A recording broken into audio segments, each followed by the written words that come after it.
Les régions anglophones du Cameroun, secouées par un conflit armé, comptent aujourd'hui 7 milices armées ayant entre 2000 et 4000 combattants, selon une estimation de l'ONG internationale Crisis Group. BBC Afrique a rencontré certains des ex-combattants sécessionnistes, qui vivent au centre DDR de Bamenda, la ville chef-lieu de la région du Nord-Ouest. À ce jour, 35 ex-combattants, hommes et femmes, vivent dans le centre de désarmement, démobilisation et réinsertion de Bamenda. Ces jeunes, dont l'âge varie entre 14 et 25 ans, ont combattu dans les rangs des Amba, le nom donné aux séparatistes armés anglophones.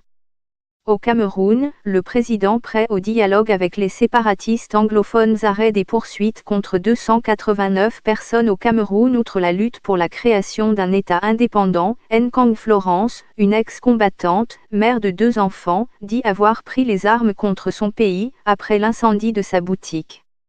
Je combattais parce que l'armée a incendié ma boutique. J'avais un salon de coiffure et je vendais du prêt-à-porter. J'étais fâché, et j'ai suivi mes amis en brousse, raconte Nkang Florence. À Pérez, plus d'un an de combat aux côtés des séparatistes, Lukong Clinton, elle, explique pourquoi elle n'a plus envie de reprendre les armes. J'étais en brousse, à Kimbo, avec les combattants, pendant 1 an et demi. On croyait à notre lutte. Mais plus tard, j'ai constaté qu'on se battait pour autre chose.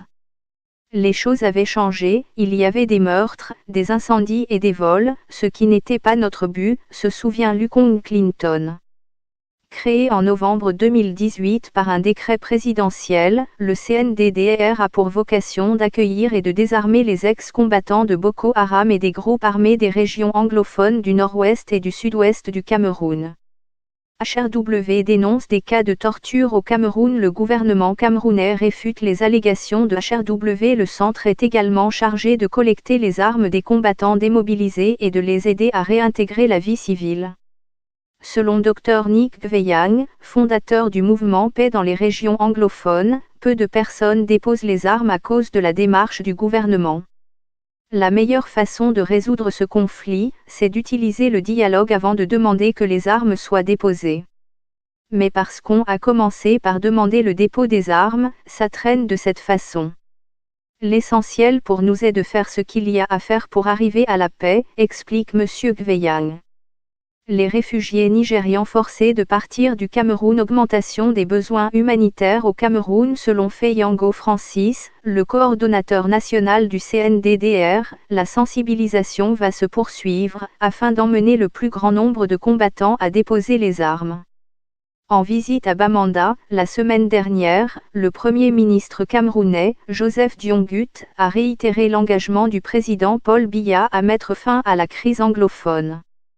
L'État ne va pas faire arrêter les présumés sécessionnistes qui accepteront volontairement de se rendre, selon le chef du gouvernement.